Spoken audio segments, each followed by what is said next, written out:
Amados, boa noite a todos. Que a graça e a paz do Senhor Jesus continue em cada coração. Amém? Amém? Amém. Para mim voltar aqui sempre é uma honra, um grande privilégio de estar com nosso grande amigo, pastor Israel, nossa querida irmã Noêmia e também os outros amigos. Tem alguns ainda. Eu fiquei talvez 18 anos, né? Quase sem vir aqui, vim em novembro. E aqui, para mim entrar aqui e segurar as lágrimas é muito difícil, né? Porque eu fui hóspede aqui muito tempo, com muito amor, com muito carinho. E a Maria estava me perguntando assim, aonde que nós ficávamos, né? Porque está tudo tão... Já era bonito aquele tempo, né? Mas a minha chegada aqui foi em 69, eu tinha 2 meses de casado quando nós viemos para Missões, através do Paulo Moran, Samuel Walking, né? E aquele pessoal, nós viemos parar aqui e fizemos amizade. E depois que eu tive nos Índios um tempo, quando voltei com a malária meia violenta, mas eu me recuperei aqui, fiquei aqui muito tempo. Mas aqui, eu chorei no dia que o pastor Israel falou que quando ele fez aquele engradado lá em cima, né? Que era todo de ripa, que brincaram com ele, ou brincaram ou falaram sério, né? Ele construiu um galinheiro, mas ele não sabia que naquele galinheiro ia ter mais ou menos, dividido com lençol, 3 casais, né? Era eu, Maria, o meu filhinho, o Ananias, a Lília, no outro a Geraldo e Isaías, depois vinha a Diná, que era solteira, lá em cima na área de casais, aqui embaixo um bando de jovens, fora os hippies que ainda vinha para cá, né? E quando a gente vem aqui, recorda e vê esses 40 e quantos anos, de 69 que eu vim, já tinha Emanuel, né? Eu 40 de 69 para 2013, 44 anos, né? Mais ou menos. E ver a estabilidade espiritual, os princípios de doutrina, já vai 44 anos de pastorado local, né? E então nós vemos que essa bênção é um privilégio de poucos, que cria raiz, fundamentos, e eu fico muito feliz de voltar aqui. E meu filho queria vir, mas não dá, ele é pastor, tem um ministério muito grande lá em Contagem, está inaugurando o seminário de alvenaria lá em Dondo, em Moçambique, e está ajudando a reconstruir algumas igrejas com equipe de pastores, lá no Haiti, onde teve o terremoto, lugares mais carentes, e é ele que chamava o pastor Israel de Barrel, né? E o pastor Israel chamava ele de ferrinho, que ele caía, ralava os braços, mas não chorava. Hoje ele está com 44 anos, pastor, um ministério muito abençoado, e se Deus permitir, e o pastor Israel deixar, no ano que vem ele vai vir comigo e você vai ver o ferrinho pregar. Vamos abrir a nossa Bíblia. Eu sei que tem várias pessoas, até uns que foram jovens, às vezes a gente tem que mexer na memória, mas eu agradeço a Deus o Amazonas. Eu tinha 2 anos de convertido quando eu vim ser missionário nos Índios. A nossa escola foi nessas comunhões junto com pastores de caráter, de integridade, nós crescemos juntos, tivemos modelos maravilhosos aqui, com o pastor Israel, pastor Ageu Bandeira e muitos outros de integridade. Para nós que estávamos iniciando, foi modelos realmente que ajudou a formação do nosso caráter, da nossa integridade. E as lutas naquele tempo eram muito maior do que hoje, em certo sentido, de dificuldades, hospedagem, viagem e muitas outras coisas, e muitas tentações. e sempre falava que Manaus era considerado um cemitério de obreiros que vinham e que saíam mau testemunho. Mas durante os anos, 6 anos pelo menos, que eu passei por aqui, junto com um grupo de jovens e outros amigos, e quando eu fui para Itacoatiara ajudar o trabalho da Batista Nacional lá, eu pude, na minha despedida, dizer para os jovens obreiros: quem formou no Amazonas, quem pegou princípios no Amazonas, eu creio que estão preparados para qualquer nação do mundo, pelas experiências trazidas aqui. Mas eu não esperava que eu iria, mas eu falava que estava preparado, né? E quando eu comecei aí, eu sempre agradeci a Deus pelo Amazonas, o meu berço missionário, o meu berço de companheiros como o Ted Adams, ele estava me perguntando pelo Ted Adams, e tantos outros, Frederico Orr, né? Todos modelos de missões. Então a gente fica muito feliz de voltar e encontrar esses amados irmãos e irmãs. Eu tive pregando em Itacoatiara, veio gente que converteu lá, de Urucurituba veio gente de Silves, e menino que eu peguei no colo é pastor. Eu fiquei olhando como que Deus faz. Mas você quer dar uma saudação, dona Maria? Não? Então deixa mais para frente. Eu vou ministrar um pouco. São 8h20, vamos lá até umas 9 horas por aí ou menos. O normal, 9 horas, né? Tá bom. Abre comigo o capítulo 8 de Lucas. Eu sempre que estou ministrando na África, lá em Moçambique, é onde eu tenho ido todo ano, a gente vai para as aldeias. E a gente ajunta os líderes, que nem agora eu estou indo 9 de março. Eu vou com o Geraldo Stil e o pastor Ageu, que é meu intercessor, e a gente fica lá. E quando dentro onde treinamos os obreiros que vêm a Nampula, geralmente o culto começa 8 horas, termina meio-dia, começa 1 hora e vai até às 5. Agora, quando vai para a aldeia, também é a mesma coisa. O pessoal vem de 30 quilômetros, 15 quilômetros, tudo sentado no chão.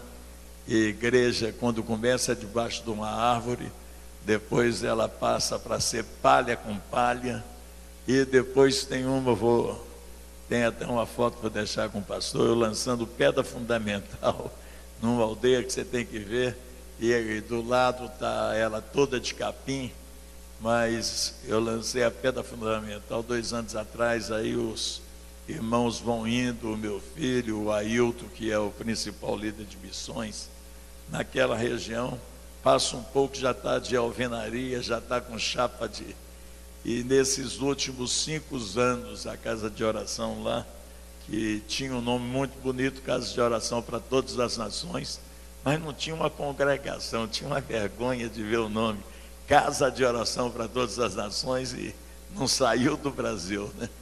Mas em 5 anos eles são com mais de, parece que 50 e poucos lugares espalhados. Nasce muito rápido a obra, um povo que saiu da escravidão de Portugal, depois da guerra civil, morreu mais de 3 milhões de homens, aí você calcula quantos milhares, 1 milhão de viúvas, quantos, talvez milhões de órfãos, e fora os milhares de mutilados de guerra que ficou.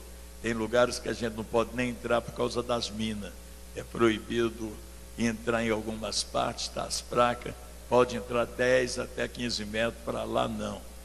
E esse povo está convertendo de uma forma, eu estou indo lá há 4 anos, de uma forma tremenda. Eles escutam a mensagem, às vezes eles vão numa cidade onde vem um missionário, faz o evangelismo, alguns se convertem, ganham um livrinho de São João e vai embora para o mato, e começa, quando você vai ver, ele está lá com 50, 70 pessoas, ele sem batizar e os outros sem batizar, porque eles levam a palavra. O ano passado, na Jocum, eu dei uma Bíblia para uma enfermeira que é de uma aldeia, mas fez Jocum. E eu levei para várias Bíblias e dei, num dia, uma Bíblia para ela de liderança, de John Maxwell. Aí ela começou a chorar. Eu falei, mas filha, é a Bíblia. E Deus vai abençoar você. E isso aí é uma coisa de Deus. Sua Bíblia é boa, mas essa aí vai te dar mais recurso. Ele falou, pastor, eu estou chorando, não é só pela Bíblia. Que o meu pastor na aldeia, ele prega sem Bíblia, ele não tem Bíblia. E ele prega a mesma mensagem, às vezes tem mais de 3 meses eu escutei ele pregar a mesma mensagem, fazer o apelo, porque ele converteu algum lugar e ouviu alguma coisa. E primeiro vem o Evangelho de João, depois de Marcos. E aí eu falei, não, ele não tinha. Quando você for, você leva para ele uma de John Maxwell. O ano passado, numa reunião de líderes em Nampula, tinha um senhor que o Geraldo deu para ele também, perguntando como estava a obra lá dentro das aldeias. Aí ele falou, estamos aqui, já temos mais ou menos 600 membros já convertidos, espalhados nas aldeias. E ele disse, quantas Bíblias tem lá? Ele disse, a minha. Então, vê como é que o povo tem sede. Então, os trabalhos começam debaixo de uma árvore com uma sombra grande, e eles vêm e vão convertendo, e vão saindo, vão ensinando. Então, eu creio que alguns países da África, eles vão receber muito de Deus pelo amor que eles têm, o esforço que eles têm. Se algum souber que tem pastor dando estudo bíblico, distância 50 quilômetros a pé, eles vêm a pé para participar da reunião. Então a gente fica muito feliz de ter pregado nesses altos do Cunhuá, pregar no meio dos ribeirinhos, pregar nos seringais, pregar Garapé da Eva, Rio Arari, essas bandas todas que nós andamos. E eu creio que tudo isso foi preparo para nós estarmos lá e crescer a nosso amor e a visão pela a obra de Deus. E nessa noite eu quero deixar uma mensagem com vocês, que já preguei ela no tempo de evangelista, cura divina e tal, mas esse fim de ano, revendo a Bíblia, eu vi algumas atitudes de Jesus que mexeu muito comigo como missionário, como servo, e gostaria de deixar com vocês. Então, eu tenho um hábito agora, quando eu estou lá, eu leio poucos versículos, às vezes é um capítulo, 2 capítulos que nós vamos estudar.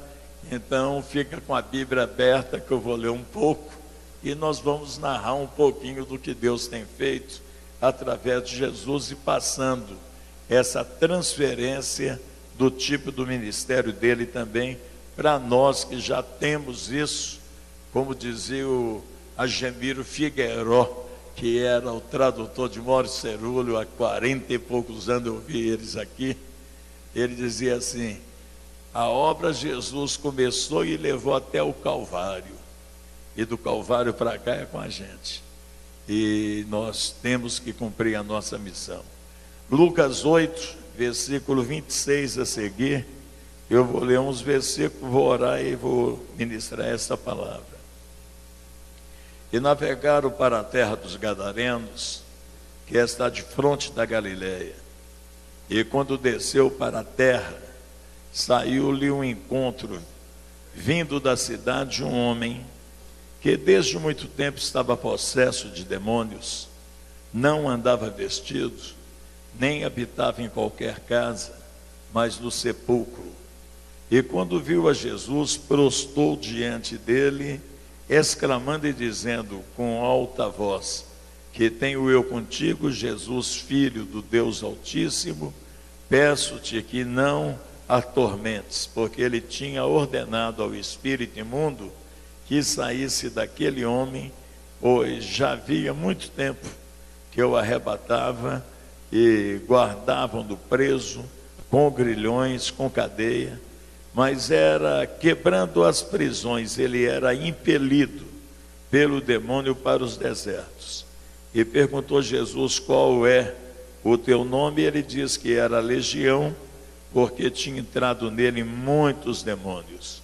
E rogando-lhe que não mandasse para o abismo, e andava pastando ali no monte uma manada de porcos, e rogaram que lhe concedesse entrar nele, e concedeu-lhe.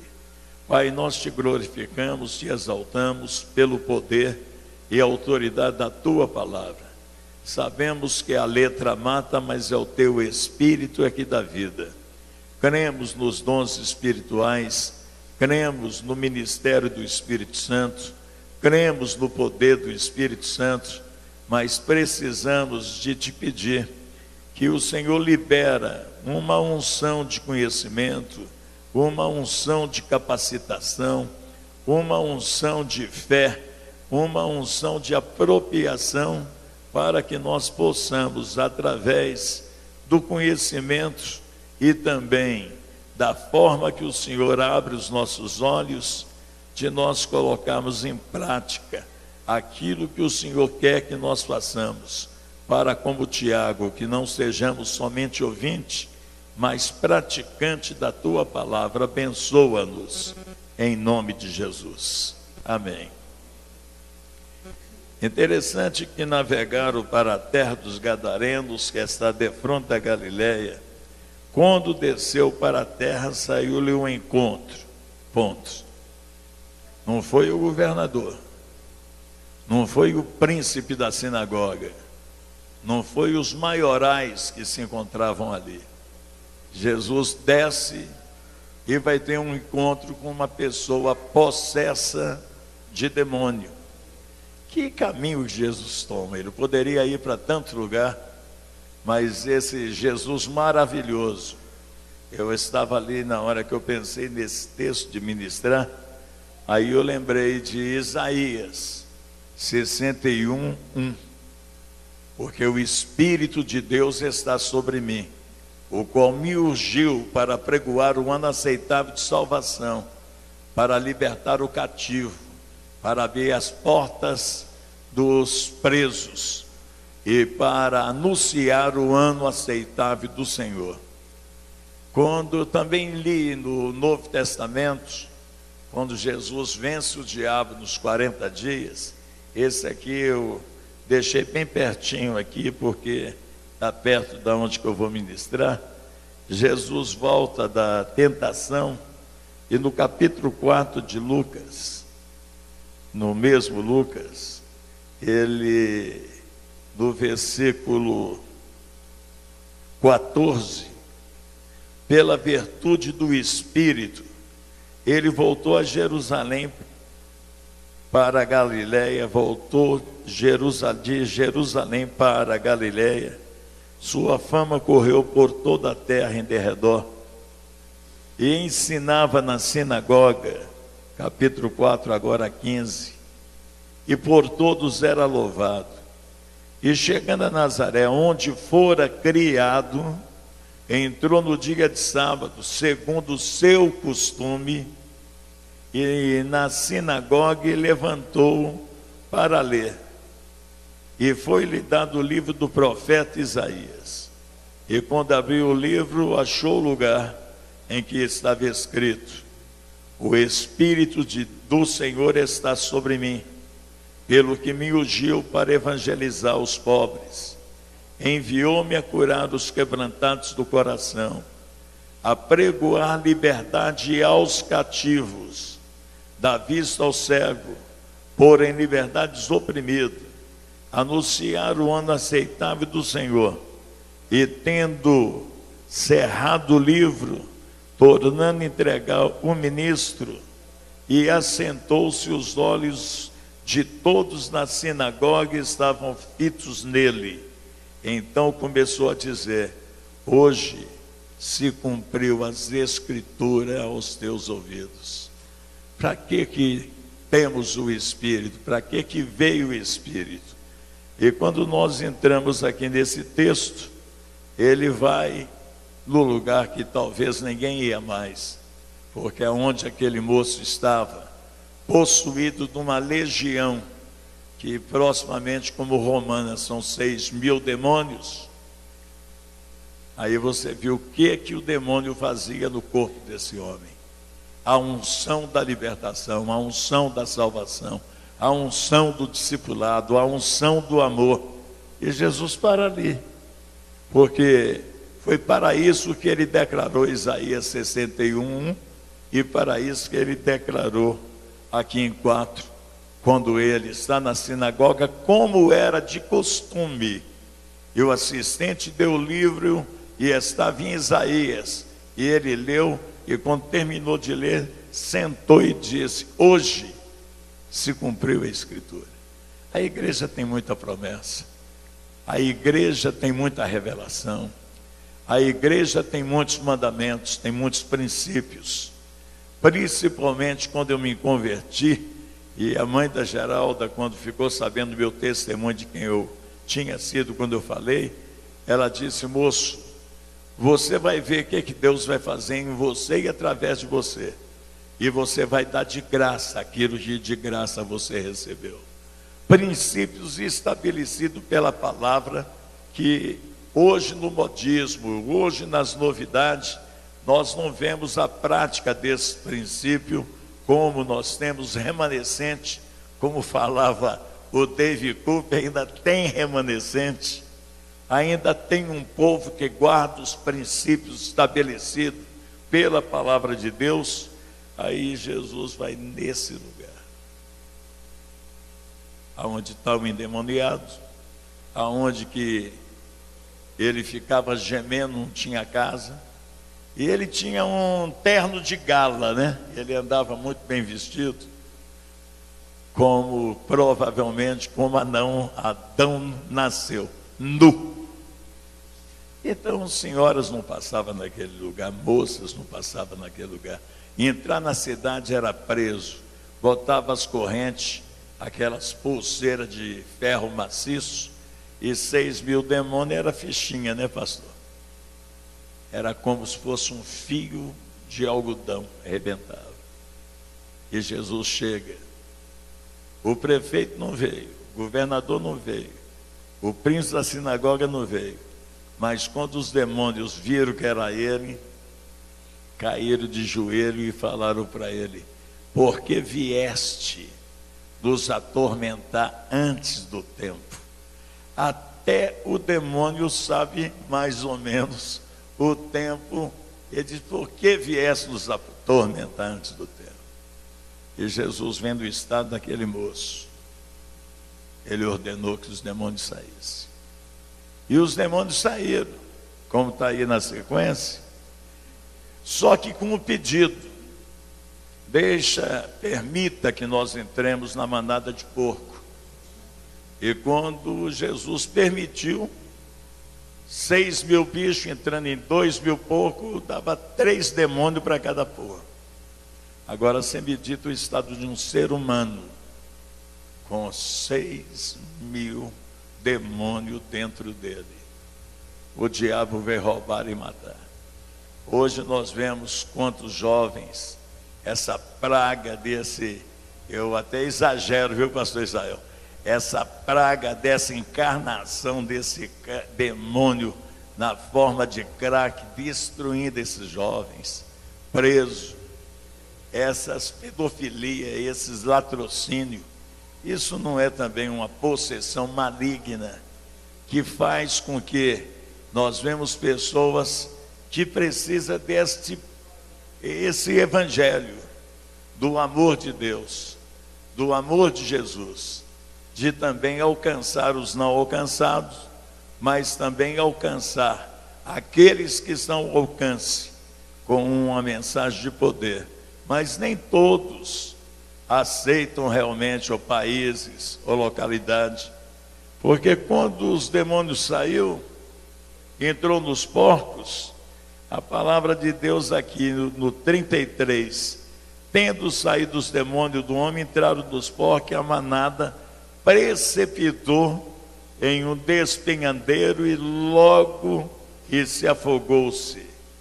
Aqueles que guardavam, vendo o que acontecia, fugiram e foram anunciá-lo na cidade e nos campos.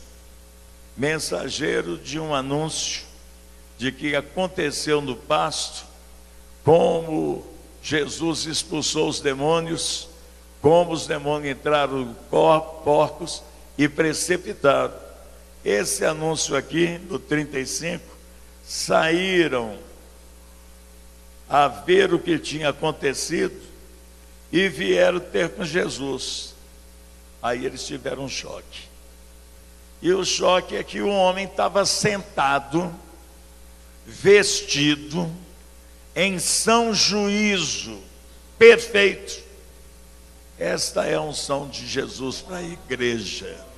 Esta é a unção de Cristo para a nossa vida.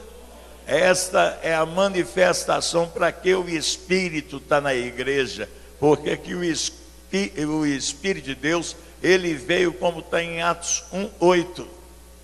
Recebereis poder ao descer sobre vós o Espírito Santo, e ser-me-eis a minha testemunha, tanto em Jerusalém, como Samaria, e até na Judéia e confins na terra. É o poder para testemunhar. Eu tive em Porto Velho em novembro, sempre eu vou todo ano, e tenho um filho de um pastor, jovem nascido assim da igreja, crescido, muito simples, lá de Ariquemes. O pai tinha um supermercado, e um dia estava eu, Ageu, o pastor Fábio do Rio, passando lá, em Ariquemes era o maior supermercado, e em Porto Velho era o segundo, Ravel, o maior supermercado. E eu fui comer um tambaqui com ele já era cristão lá do abrigo de um ministério, de um médico lá em Ariquemes. E na hora de sair eu vi aquele garajão dele. Eu falei para ele assim: Moacir, você acredita que aqui dessa igreja, dessa garagem, pode sair um ministério que pode ter um templo com mais de 2, 3 mil membros? E ele falou: que é isso, rapaz, você está doido? Eu sou empresário. A minha chamada não é essa. Eu ajudo, eu prego. Falei: então tá bom. Mas possamos orar para a sua garagem? Pode, nós oramos. E lá começou um culto. Esse ano passado eu preguei. Não tem mais supermercado, nem lá em Ariquemes, nem em Porto Velho, mas praticamente o trabalho cresceu muito. E já preguei lá várias vezes, em vários anos. Agora estou voltando agora em junho.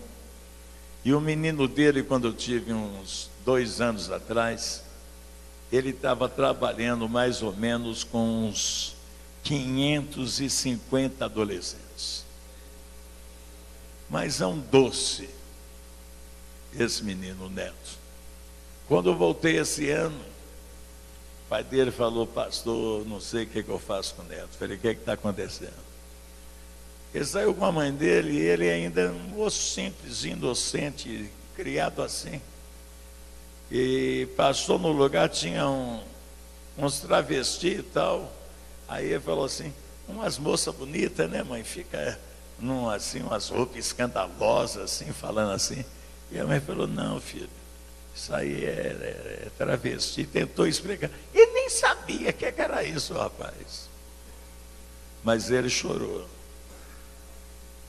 E no outro dia ele estava lá pregando o Evangelho. E ele foi pregando e foi catando essa turma, levava para a garagem lá da casa, levava para outro lugar. Resumo: eu fui visitar o lugar que ele está, Gileade. Ele estava com mais de 90 lá dentro. Pessoas aidéticas, pessoas drogadas, pessoas destruídas do crack. E depois me levou na casa onde é que ele cata as mulheres. E está colocando lá mulheres aidéticas com criança e tal. E depois ele falou comigo, eu preguei para os jovens. Aí ele falou assim: ô pastor, eu já telefonei para a penitenciária do Urso. E já pedi lá o homem para levar o senhor lá. Eu falei: olha, Se for de manhã, aliás, à tarde dá, porque de manhã eu volto no Gileade com os jovens.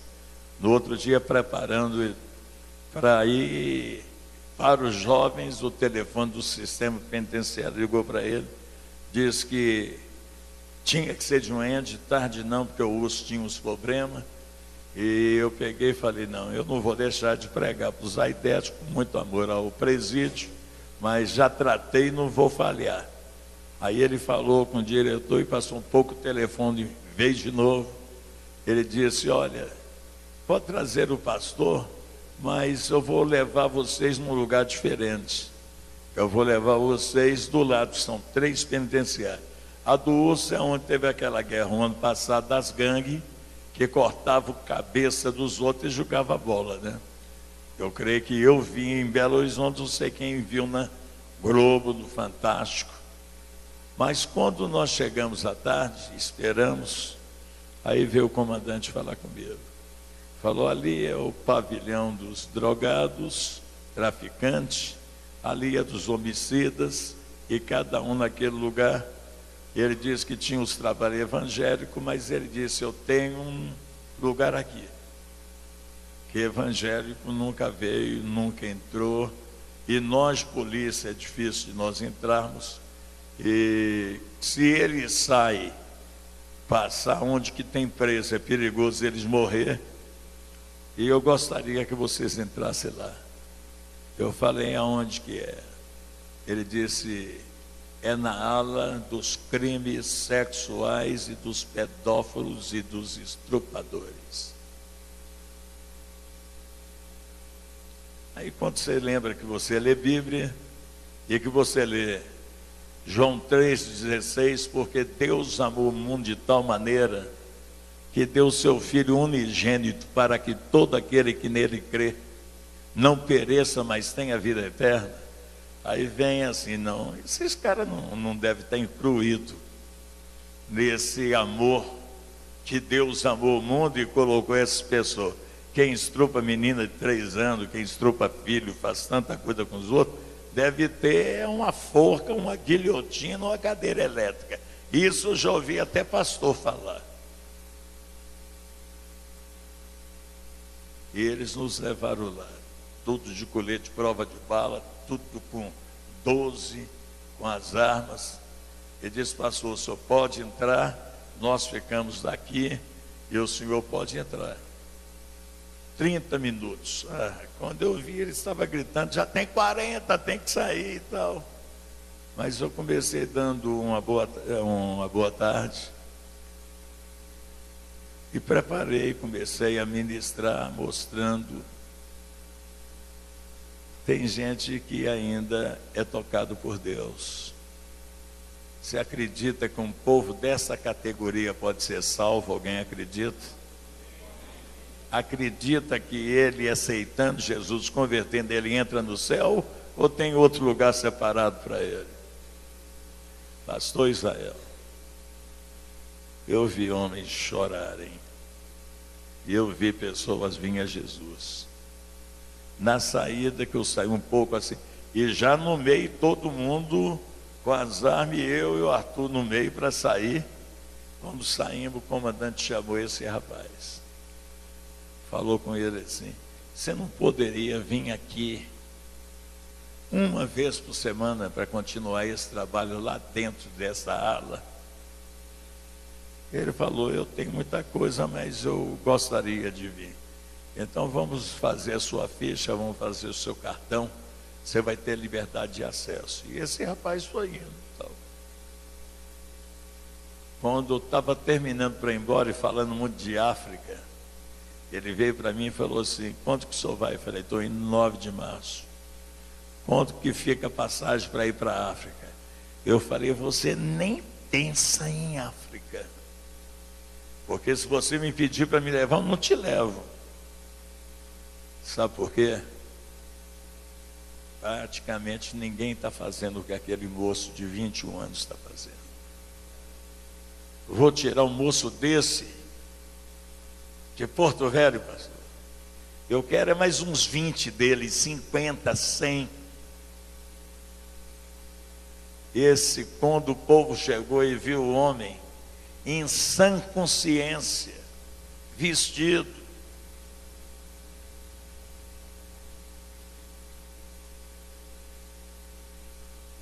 se alguém me visse numa rebelião do tempo de presídio, e que não tinha liberdade de imprensa, porque se tivesse, poderia ter batido um retrato, e me ver com a camisa amarrada por cima do umbigo, e um lenço amarrado na cabeça, e com arma agredindo os outros, quer dizer, nem cadeia, nem algema prende esse rapaz. E quando eu fui posto em liberdade, o tenente Edmar Moreira, que era deputado federal, aquele homem do Castelo que saiu, ele era o tenente diretor do presídio. E quando eu estava saindo com o Avaral, depois de 4 anos e 8 meses preso, ele era valente, aquele cara. Aquele cara tinha ódio de bandido, ele tinha ódio de traficante. E ele falou para mim assim: hoje é o dia mais triste da minha vida, de botar em liberdade um homem que espancamento não mudou a vida, conselho penitenciário e tanta coisa, agora voltar um cancro para a sociedade, mas eu tenho 3 esperanças. A primeira é que o grupo de extermínio que já matou seus amigos te mate também. A outra esperança é que você morra de overdose, ou então você morra na desgraça debaixo de um viaduto.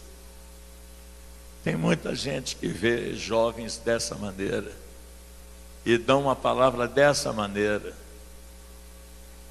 Mas eu fui pregar, quando eu me converti, pastor de Juiz de Fora, fui lá, porque era a máxima era lá. Falei: pastor Wilson, me leva no comando da Polícia Militar de Juiz de Fora. Eu quero visitar o tenente Edmar Moreira e quero visitar o Birajara e o delegado Raimundinho dessa cidade. E eles me levaram. Quando eu cheguei no quartel, dei meu testemunho, o Bira me levou no lugar, e esse Edmar Moreira falou: não dá para acreditar. Não vi mais ele. Vim para o Amazonas, passou os anos. Tem quantos anos que nós fomos lá? Lá no Castelo, que eu fui pregar na cidade dele. Eu fui pregar e estava no noticiário, passei e vi o Castelo. Passou um pouco, quando ia começar, chegou um homem com uma moça, um pessoal com a filmadora, e chegou para mim e disse: olha, eu sou cunhado do deputado Edmar Moreira, o tenente, que foi o diretor do presídio que você esteve preso. Ele mandou pedir desculpa, porque ele não vai poder vir aqui, que ele está em Brasília. Mas ele pediu para filmar a sua mensagem e mandou eu te dar um abraço. Porque o que ele pensou de você não aconteceu, porque entrou um mais poderoso do que os demônios que estavam em mim. E está marcado para ter um encontro com ele, mas ainda não encontramos. Mas o homem, o médico, me abraçou, estava com a Maria. É assim que Jesus faz. Aquele que tinha 6.000 demônios está lá liberto, sentado, vestido e em são juízo. Esse Jesus é maravilhoso, não é? Ele merece uma salva de palmas pelo poder que ele tem e o poder que ele faz.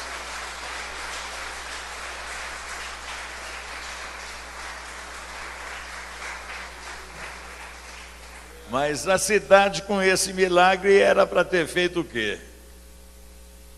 Se tivesse foguete, era para soltar um foguetório, né? Ou era para chegar e cair todo mundo aos pés de Jesus chorando, né? Mas eles não fizeram isso. Porque a manada de porco rendia dinheiro, era comércio. Só lembrar também da parábola do filho pródigo, que depois que se redentou, ninguém dava nada, foi trabalhar com os porcos. E ninguém dava nada a ele para comer. E ele iria comer as bolotas que os porcos comiam. Porque no comércio, porco estava valendo mais do que gente. Olha quanto que valia na fome a cabeça de um jumento no tempo de Eliseu. Olha por quantas moedas que José foi vendido, 20 moedas. A criatura que Deus criou para ser a sua imagem, a sua semelhança, com a queda, o pecado veio, não tem mais valor o ser humano para homem, mas ele continua tendo valor para Deus. E na nossa linguagem, que nós entendemos na Bíblia, o que adianta um homem ganhar o mundo inteiro e perder a sua alma? Isso faz nós sabermos e dar entendimento que uma alma salva vale mais do que o quê? Aí uns falam assim, se eu ganhasse na Senda. Outros falam assim, se eu fosse herdeiro de Rockefeller. Se eu fosse herdeiro desse da Microsoft, até esqueci o nome dele. Bill, é ele mesmo. Em inglês é com o meu pastor aqui. Aí as pessoas esquecem que quando nós temos Cristo, se tornamos herdeiro de Deus e co-herdeiro com Cristo. Puxa vida, é muita baixaria querer não lembrar de ser herdeiro de Deus, co-herdeiro com Cristo, para desejar a herança desses pagãos, desses ímpios, desses satanistas. O provérbio fala que o que ganha a alma é sábio. E lá está o homem sentado. Eu não sei, eu já dei banho em drogados na Itália, em estado de coma, já tirei fezes grudadas no pelo. Lá na Índia, eu mais a minha esposa e a equipe de moças, teve uma vez que, no trabalho do Diante ao Trono, que nós ajudamos, em parceria com o Márcio, me chamou para mim trabalhar lá e ajudar as crianças. Um dia eu fui resolver um problema a 800 quilômetros em Radarabá.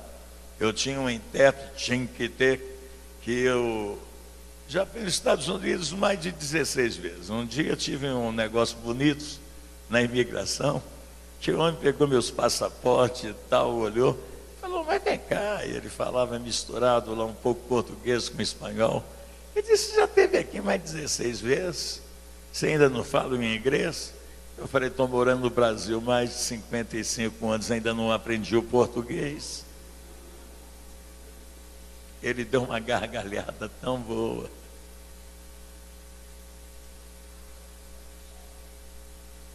Aí ela foi me interpretar para resolver uns problemas administrativos. E quando eu disse para comprar alguma coisa, eu voltei, eu estava escutando o grito dela, chorando, aquele choro, no corredor para subir para o edifício onde é que nós estávamos reunidos. Falei, morreu a mãe da Márcia. A única coisa que eu pensei é que aquele choro morreu. Quando eu cheguei, pastor, aí chorando aquele desespero, falei, calma, gente, traz aí. Se eu fosse aqui, eu ia dizer, traz aí uma maracujina para ela rapidinho, né? Uma água com açúcar. Ela respirou. Ela falou, eu falei, que foi? Alguma coisa, notícia do Brasil? Ela disse, não, pastor, as nossas meninas. Ela é brasileira, como é que as meninas da Índia são nossas meninas? Do grupo que chegou, ela disse, pastor, saiu o resultado dos exames de tuberculose, tem 36 com tuberculose. Você tem que ver o que é compaixão. Você tem que ver o que é chamada. De carregar aquelas meninas e ter uma notícia. Eu creio que se a mãe tivesse morrido, ela não tinha o clamor e o choro que ela teve para as crianças. E tinha uma menina, quando nós voltamos, chamada Farida. O médico atendeu ela e tinha que separar os pratos, né? Prato, aquela coisa toda. Aí o médico falou, e ela, claro, na língua dela, E quando ela chegou em casa, tadinha, ela disse assim: eu fui tão honrada pelo médico que eu não vou poder comer do mesmo talher de você, o meu tem que ser particular. E as meninas choraram. O meu filho, que estava comigo, meu caçula, tinha tanto piolho, mas tanto piolho, mas tanto piolho, que ele falou: pai, é passar a máquina zero para a gente tratar disso, né? Essa praga não acaba. E você vê um menino passando a máquina, que é a lágrima descendo. E a Farida, 2 dias depois, saiu gritando e falando que teve uma visita maravilhosa no quarto dela. E a intérprete passando para mim, porque eu precisava de 2, 3 intérpretes. Inglês vinha do Hindi para, às vezes, Telugu, Hindi, para chegar no inglês para me entender em português. E ela disse: eu estava chorando por mim, pelas minhas irmãzinhas, porque ela estava consciente que estava doente, mas um senhor maravilhoso sentou na minha cama, colocou a mão em mim e falou assim: eu vim te curar. Você sabe o que é que aquela menina falou? Mas o senhor vai curar minhas irmãzinhas também? E uns dias depois, resultado dos exames. Parece que foi 35, não tinha mais, né, Maria? Esse é um amor de um pai que nós temos. Esse é o ministério desta unção do Espírito que vem. Mas quando eles viram o homem libertado, vestido, eles pediram a Jesus uma coisa, mas não foi para ele entrar no palácio, para eles fazer um banquete e oferecer para ele uma festa. Eles pediram Jesus para ir embora da cidade. Preferia ficar com 6.000 demônios no corpo de um moço, preferia ficar com os porcos, mas não quiseram ficar com Jesus. E Jesus foi saindo, estou terminando, o jovem vira,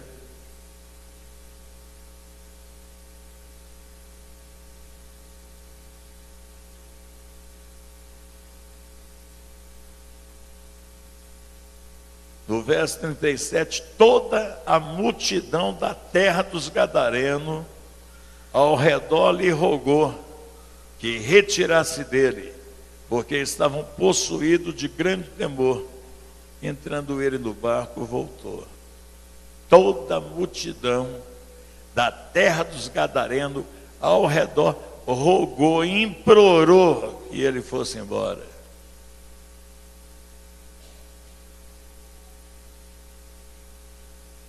E entrando ele no barco, voltou. E aquele homem de quem havia saído os demônios, rogou-lhe que o deixasse estar com ele. Puxa vida. Conheceu Jesus em poucos minutos, amou Jesus, liberto. Ele disse: eu vou no barco. Jesus falou: não. Aquele menino falou comigo: eu vou para a África com o senhor. Eu falei: não. Você vai continuar tomando conta dos aidéticos. Você vai continuar tomando conta das mães solteiras. Você vai continuar tomando conta desses cara de crack, como você está lá. Você tem que, parece, entra no sítio aonde que ele está. Aí eu falei com ele: Neto, era longe. E estamos indo assim. Eu falei: você precisa de um carro, rapaz, para você fazer esse trabalho. Ele disse: pastor, eu já ganhei 2 carros, mas eu não tinha dinheiro para fazer mais uma puxada para botar mais 15 jovens. Eu vendi o carro e fiz. Aí me deram o outro, eu puxei do outro lado e também fiz. Como que eu levaria um rapaz desse, pastor? Tirar ele.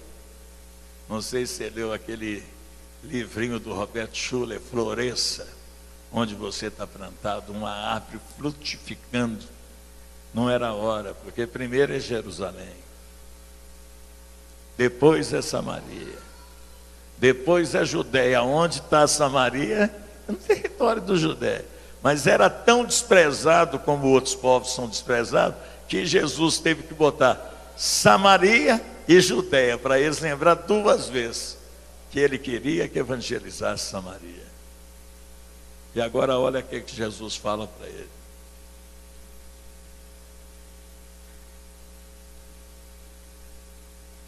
E 39, torna para a tua casa, conta com grandes coisas te fez Deus. E ele foi, novo convertido, obediente, né? Sujeito quebrantado. E eu tenho ensinado que tem um alicerce, um fundamento para a vitória na nossa vida: humildade, obediência e submissão. Ele nasceu com princípios. E Jesus diz: vai para a tua casa e conta aos seus o que Deus fez por você. E agora aqui a palavra diz assim: e ele foi apregoando por toda a cidade com grandes coisas Jesus tinha feito. Jesus mandou ele dar testemunho aonde? Mas antes de chegar em casa, ele deu testemunho, como diz a palavra, por toda a cidade, com grandes coisas que Jesus tinha feito.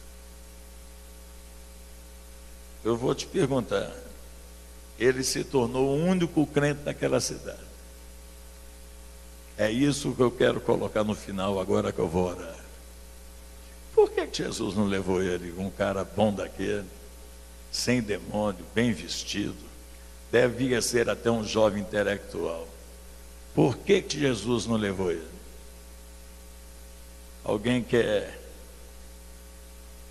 dar uma palavra? Porque o que eu aprendi nisso aqui é que quando nós convertemos, nós éramos trevas e viramos luz.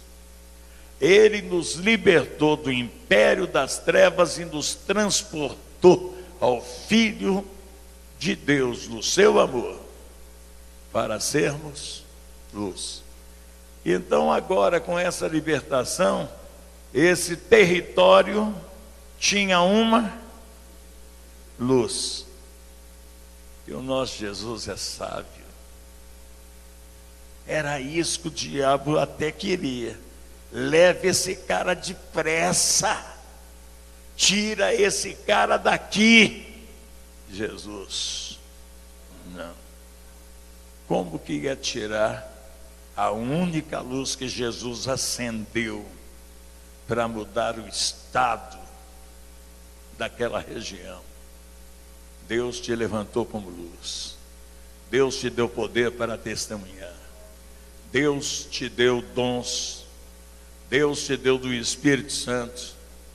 E eu creio que a nossa tarefa, mesmo no fundo do seu quintal, em outros lugares, mas a igreja do Senhor tem uma grande comissão.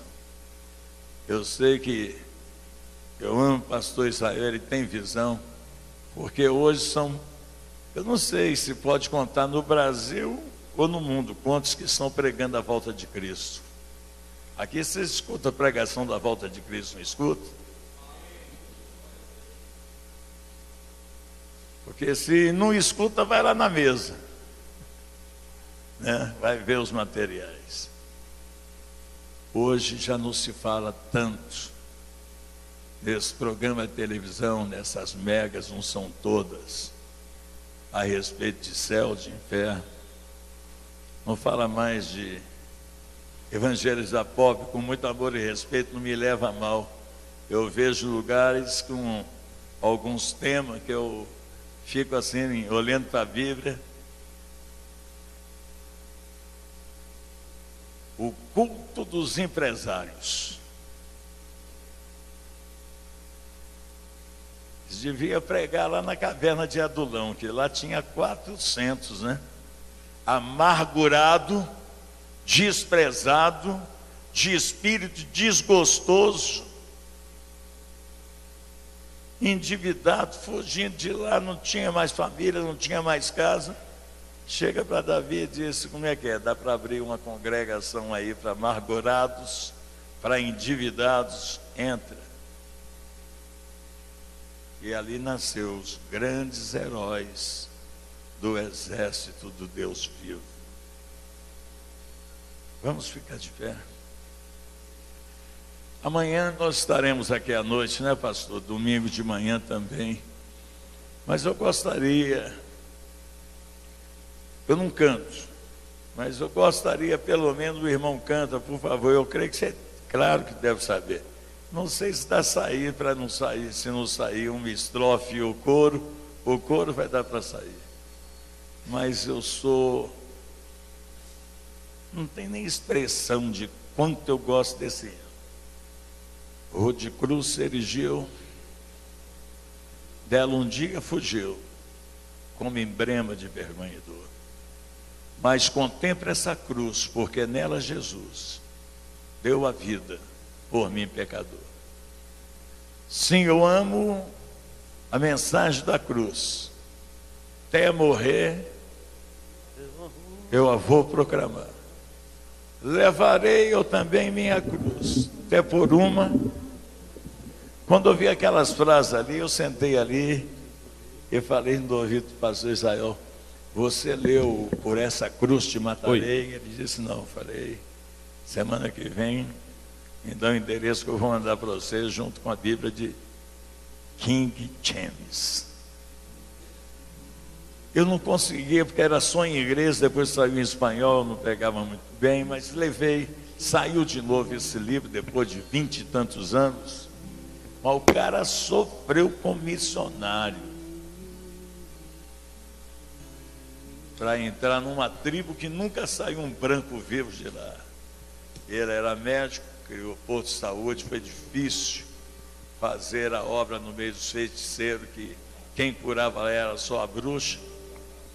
Depois ele consegue converter um que se tornou intérprete para ele fazer a tradução da Bíblia. E depois vem conhecer um crente que trouxe uma irmã, e a irmã maravilhosa, formando em medicina, um jugo de igualdade. Ele nunca pensou em casar, vai lá e fica noivo. Quando volta, tem a notícia de que ela morreu num acidente de automóvel. Os grileiros de terra invadem o lugar e matam o primeiro moço que foi salvo e que ajudou ele a traduzir, aprender a língua e traduzir alguns evangelhos. E no momento que ele estava, como se disse, por essa cruz te matarei, e pensando toda a minha vida aqui e agora, aí ele lembrou de um hino que cantava na igreja quando ele era garoto. Se você não pode com essa cruz, você não pode carregar a coroa. Aí eu estava na África lendo, eu caí no chão chorando e dei o livro para um dos meus intérpretes, Aurélio Domingos. Se você não pode com essa cruz, você não pode suportar o peso da glória da coroa.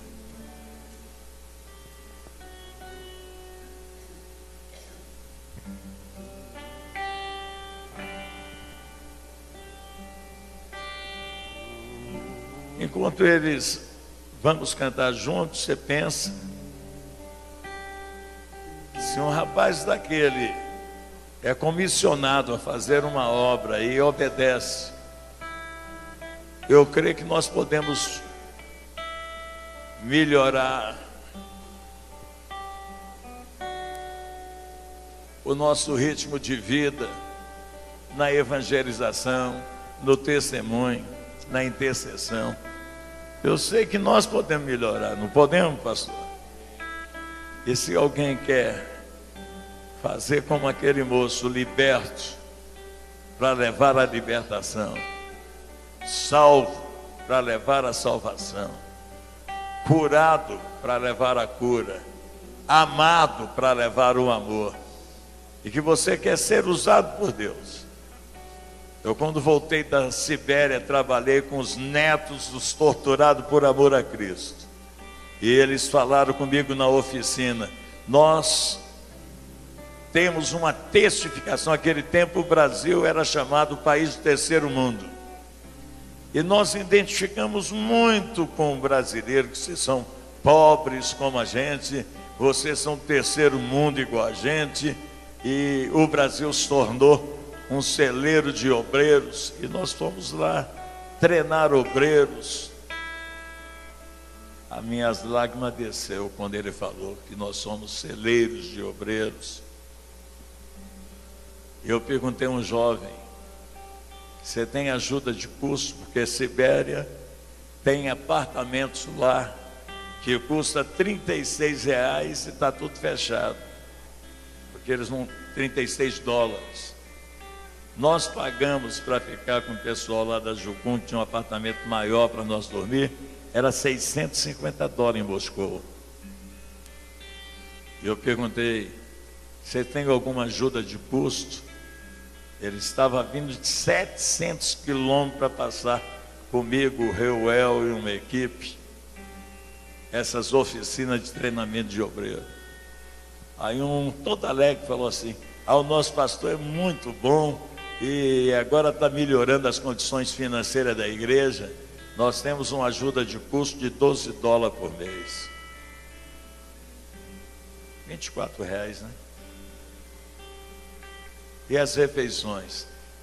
Nós somos supridos. A gente come uma sopa de batata, uma fatia de pão de dia, e à noite uma sopa de beterraba sem pão. Aí eu cheguei na minha casa, dobrei o meu joelho no meu quartinho, chorei. Falei: por que eu, Deus? Terceiro ano do primeiro grau inacabado. Tem um jurista de Brasília que me proibiu de falar. Eu estou falando do passado, que agora eu preguei. Falei: não fala mais isso não, rapaz. Senão os moços que não querem estudar, pensam que vai ser igual você, vai abandonar tudo. Falei: fica tranquilo. Mas eu falei para Deus: porque eu? Naquele tempo eu já estava com 50 e poucos anos. Porque eu? Tem tanta gente melhor do que eu na igreja, poliglota, empresários com recursos. Porque eu? E Deus falou comigo: pastor, eu só posso usar aquele que eu tenho na minha mão. E o que ele queria dizer para mim? Ele disse: olha, você falou a verdade, tem muita gente melhor do que você, fala melhor do que você, tem mais recurso do que você, mas eles estão na prateleira. Eu só uso o que eu tenho na mão. Eu venho como profeta da Bíblia. Vocês têm o nome escrito no livro da vida, têm o Espírito Santo, mas para ser usado é servo da orelha furada e voluntário. Eis-me aqui, Senhor, usa-me a mim. E na hora que nós cantamos, se você crê, você pode dar mais ao Senhor. Você pode realmente receber estratégia, tem. Mas eu acho que nós podemos melhorar, não podemos, pastor? Eu estava lembrando aqui, quando nós vimos daqui, ele com a caminhonete dele, aquela cabine dupla, que eu acho que quase ninguém tinha aquilo naquele tempo. Enchia de obreiros, nós ia lá para o leprosário do Aleixo.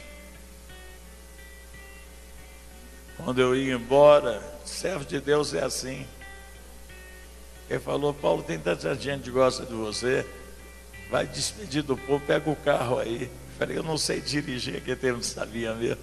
O pessoal disse, eu sei, ele entregou o carro para nós despedir do pessoal.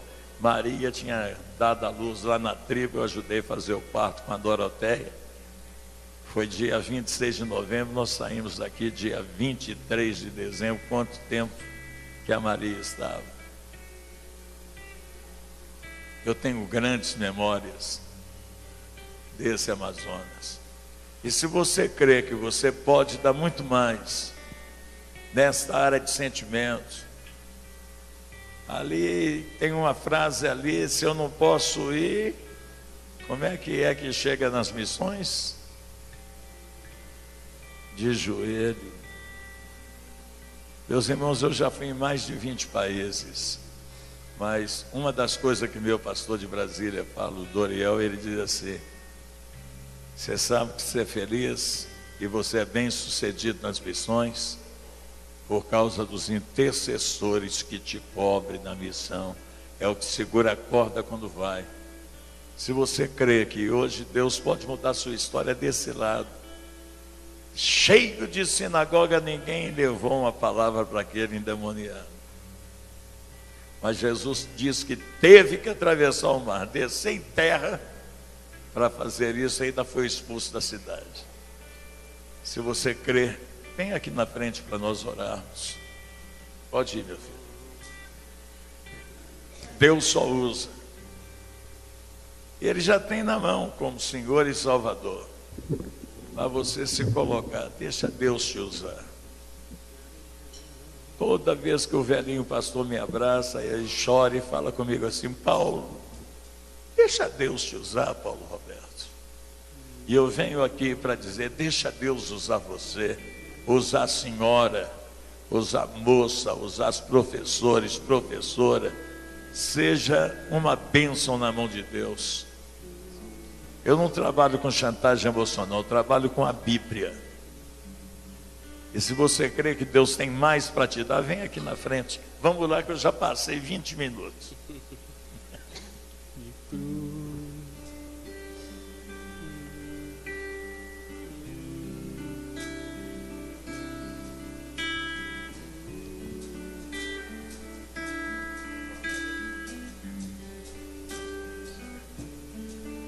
O de cruz erigiu, dela um dia fugiu, como emblema de vergonha e dor. Mas contempla essa cruz. Mas contempla esta cruz, porque nela Jesus, deu a vida por mim, pecador. Sim, eu amo. Sim, eu amo a mensagem da cruz. Se você ama, canta com fé. Até morrer, eu vou proclamar. Levarei eu também minha cruz, até por uma coroa trocar. Desde a glória dos céus, o Cordeiro de Deus, ao Calvário humilhante baixou. Essa cruz tem pra mim atrativo sem fim, porque nela Jesus me salvou. sim, eu amo com fé. Sim, eu amo a mensagem da cruz. Até morrer eu a vou proclamar. Levarei eu também minha cruz, até por uma coroa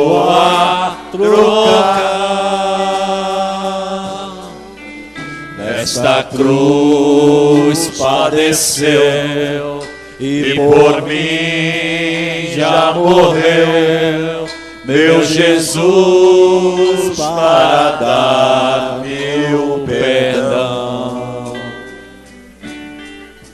Eu me alegro na cruz, dela vem graça e luz para minha santificação. Canta com fé, sim eu amo. Sim, eu amo a mensagem da cruz. E barabacá, marabachandarabassá, até morrer eu a vou proclamar. Levarei eu também minha cruz, até por uma coroa trocar. esse é muito forte. Eu aqui com Jesus. Eu aqui com Jesus. A vergonha da cruz. A vergonha da Quero cruz. sempre levar e Quero sofrer. sempre levar e sofrer. É, Cristo vem.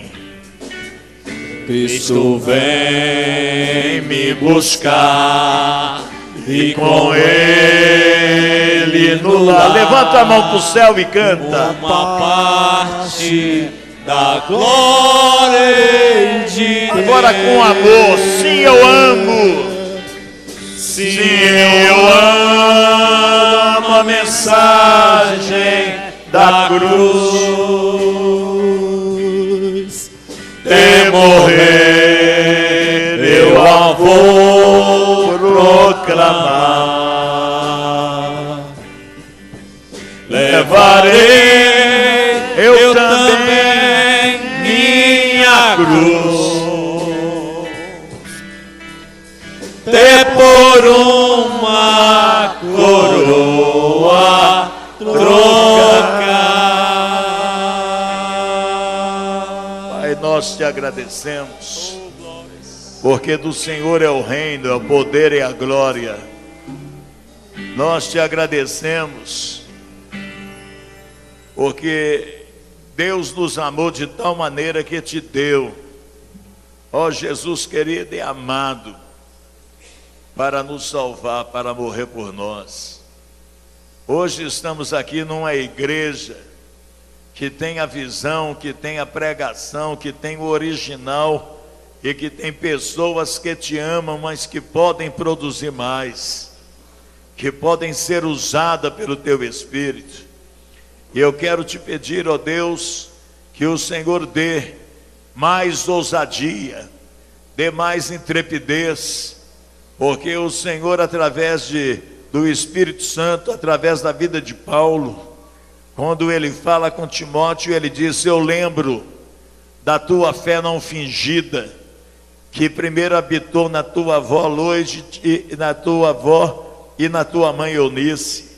Eu estou certo que habita em ti. Desperta o dom que há em ti, o qual recebeste pelas minhas imposição de mão, porque Deus não nos deu um espírito de timidez, Deus nos deu um espírito de ousadia. Aqui tem o pastor, a esposa pastora, tem um ministério, tem os oficiais que tem esse espírito de ousadia. E nós podemos, ó Deus, fazer mais do que temos feito.